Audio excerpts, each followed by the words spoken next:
या नोट हर किसी की लाइफ में एक बहुत ही वैल्यू रखता है।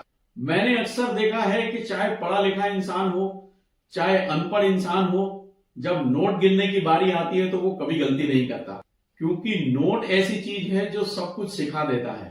पर क्या जिन नोटों के पीछे दुनिया भाग रही है, उन नोटों का चलन इस भारत देश में कब स्टार्ट हुआ, शायद ये जानने की कोशिश नहीं की हुई कभी भी आप। भारत देश में करेंसी कब शुरू हुई, हर भारतीय को ये जानने की उत्सुकता होती है कि उसके भारत देश में करेंसी या नोटों का चलन कब शुरू हुआ और कैसे शुरू हुआ। आज की इस वीडियो में हम रूबरू कराएंगे आपको भारत देश की करेंसी की एक रोमांचक इतिहास से। अंत तक बने रहिएगा, ये वीडियो बहुत ही इंटरेस्टिंग रहने वाली है।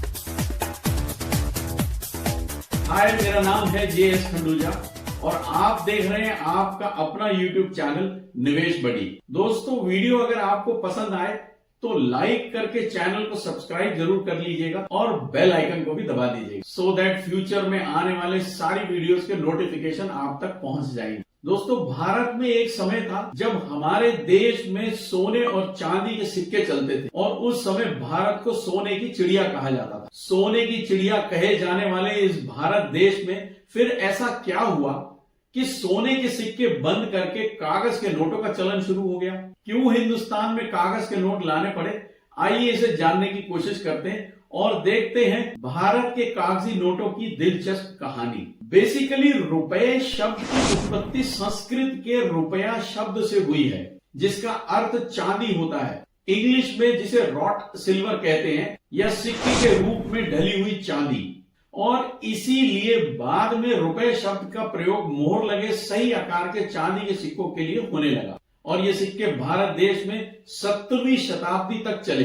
लेकिन जब यूरोपियन कंपनीज भारत में आई तब उन्होंने प्राइवेट बैंक्स का निर्माण किया और तब से सोने की चिड़िया कहे जाने वाले इस भारत देश में कागज के नोटों की शुरुआत होने लगी। इंडिया की पहली कागजी मुद्रा या फर्स्ट पेपर करेंसी नोट जो कुछ इस तरह से दिखती थी, कैलकाटा के बैंक ऑफ हिंदुस्तान ने 1770 में जारी की और भारत की ये कागजी मुद्रा लगभग 91 सालों तक चलती रही। और फिर सन 1861 में अंग्रेजों ने पेपर करेंसी कानून बनाया।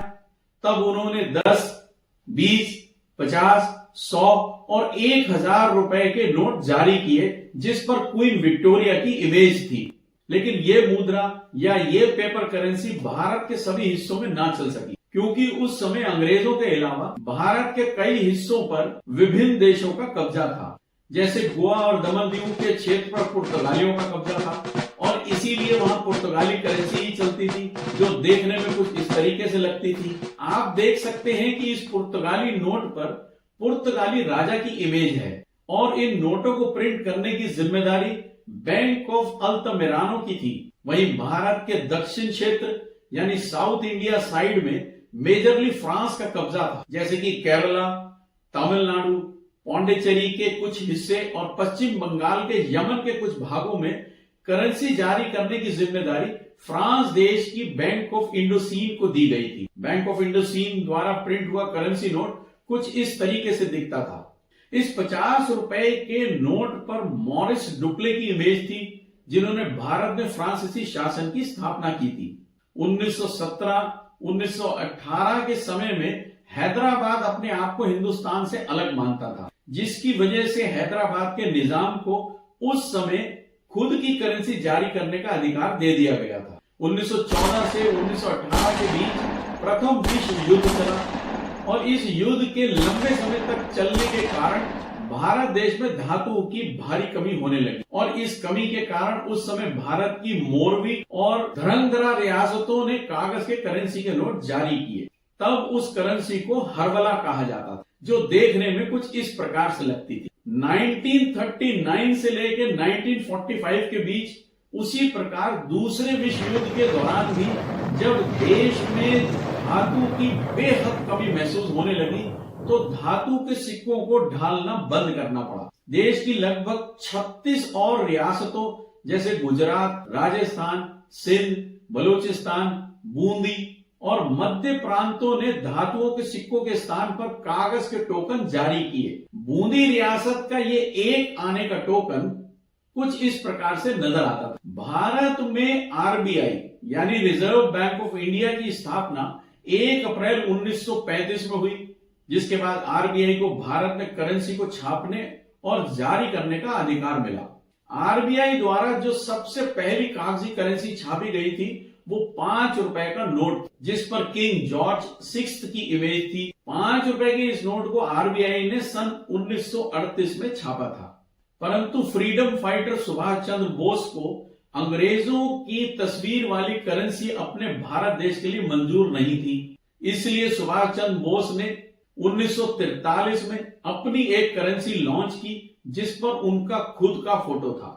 उस करेंसी को आजाद हिंद बैंक द्वारा छापा जाता था, परंतु देश के उस समय के खराब राजनीतिक हालातों के कारण सुभाष चंद्र की फोटो वाले ये नोट ज्यादा प्रचलन में नहीं आ पाए और कुछ ही समय बाद चलने बंद हो गए। उसके बाद जब 1947 में अपना भारत देश आजाद हुआ तो उस समय के इकोनॉमिस्ट ने यह तय किया कि अब भारत में छपने वाले नोटों पर अंग्रेजों की इमेज नहीं होगी और इन नोटों को नए तरीके से डिजाइन करके छापने की प्रक्रिया शुरू कर दी।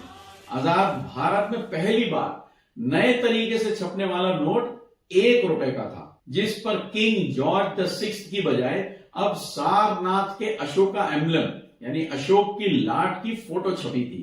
फिर इसके ठीक 2 साल के बाद बैंकिंग रेगुलेशन एक्ट 1949 बनाया गया और सबसे पहले रिजर्व बैंक ऑफ इंडिया को नेशनलाइज किया गया। 1949 से पहले भारत में कोई भी बैंक नेशनलाइज नहीं थी। फिर 1950 के दशकों में भारत की करेंसी नोटों की एक और दिलचस्प कहानी सामने आई। वैसे तो हर देश की अपनी अपनी करेंसी होती है, पर 1950 के दशक के आसपास भारत की करेंसी न केवल भारत में बल्कि विश्व के 20 अलग अलग देशों में प्रचलित हुआ करती थी। ये ही नहीं, कुवैत, कतार, बहरीन, ओमान जैसे देशों में भारत की करेंसी को ऑफिशियल करेंसी का दर्जा प्राप्त था। इंडिया के करेंसी नोटों पर छापे जाने वाली तस्वीरें समय समय पर बदलते हुए मोहनदास करमचंद गांधी जी की मुस्कुराती हुई तस्वीर पर जा पहुंची। क्या आपको पता है नोटों पर छापे जाने वाली गांधी जी की ये तस्वीर कहां से आई?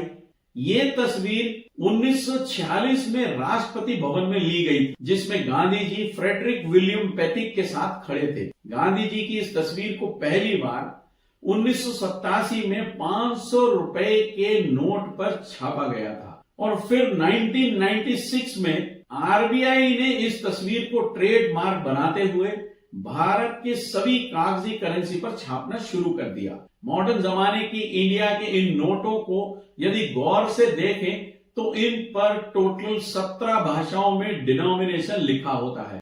इंडिया की सभी पेपर करेंसी पर केवल 1 रुपए के नोट को छोड़कर आरबीआई के गवर्नर का सिग्नेचर होता है। अब आप सोचोगे कि 1 रुपए के नोट पर यदि आरबीआई गवर्नर का सिग्नेचर नहीं होता है तो आखिर किसका सिग्नेचर होता है? तो दोस्तों 1 रुपए के नोट पर आरबीआई के गवर्नर के नहीं, फाइनेंस सेक्रेटरी के सिग्नेचर होते हैं, क्योंकि ये 1 रुपए का नोट मिनिस्ट्री ऑफ फाइनेंस द्वारा जारी किया जाता है। अब जानेंगे इंडियन करेंसी की एक ऐसी घटना के बारे में जिससे पूरा देश हिल गया। 8 नवंबर 2016 की रात भारत में डीमोनेटाइजेशन किया गया, जिसके बाद उस समय में चलने वाले 500 और 1000 के नोट लीगल टेंडर नहीं रहे। परंतु भारत के लिए 2016 में जो डीमोनेटाइजेशन हुआ वो कोई नई बात नहीं थी, क्योंकि भारत में इससे पहले 2 बार और डीमोनेटाइजेशन हो चुका था। पहले 1946 में और दूसरा आजाद भारत में 1978 में। जहां 2016 के नोटबंदी में 500 और 1000 के नोट को डीमोनेटाइज किया गया था, वहीं 1946 और 1978 की नोटबंदी में 10,000 के नोट को डीमोनेटाइज किया गया था। इस प्रकार समय समय पर भारत के नोटों पर लगी इमेजेस को फ्रीक्वेंटली चेंज किया गया, कभी किसी इवेंट को डेडिकेट करते हुए, तो कभी इवेंट से इंस्पायर होकर, या कभी किसी इवेंट के प्रमोशन के लिए इमेजेस को समय समय पर बदला गया। नोटों पर तस्वीरें चेंज होती रही, नोटों के रंग बदलते रहे। कौड़ी आने, 4 आने से जो इंडियन करेंसी का इतिहास शुरू हुआ वो पेपर करेंसी तक पहुंच गया। सबसे दिलचस्प बात यह है कि रिसेंटली हमारे फाइनेंस मिनिस्टर सीतारमण ने यह अनाउंस कर दिया कि भारत अब अपनी डिजिटल करेंसी लॉन्च करने वाला है। यानी आने को पीछे छोड़ भारत अब डिजिटल करेंसी तक पहुंच जाएगा। ये तो थी इंडियन करेंसी की दिलचस्प कहानी। हमारा प्रयास था कि इंडियन करेंसी से रिलेटेड जो भी फैक्ट्स हम कलेक्ट कर पाए वो इस वीडियो के माध्यम से आप तक पहुंचाए जाएं। इस वीडियो में इंडियन करेंसी से संबंधित जानकारी के अलावा यदि आपके पास भी कोई और जानकारी है तो कृपया कमेंट करके जरूर बताएं। वीडियो को अंत तक देखने के लिए आप सभी का दिल से धन्यवाद। उम्मीद करता हूं कि भारत के करेंसी नोटों की यह दिलचस्प कहानी आपको पसंद आई हो। वीडियो को लाइक करेंगे तो हमारी मेहनत सफल हो जाएगी। फैमिली और फ्रेंड्स के साथ इस वीडियो को शेयर जरूर कर दीजिएगा। ठीक समझें तो इस चैनल को भी सब्सक्राइब कर दीजिएगा। तो जल्दी मिलते हैं अगली ही ऐसी वीडियो में। तब तक के लिए नमस्कार।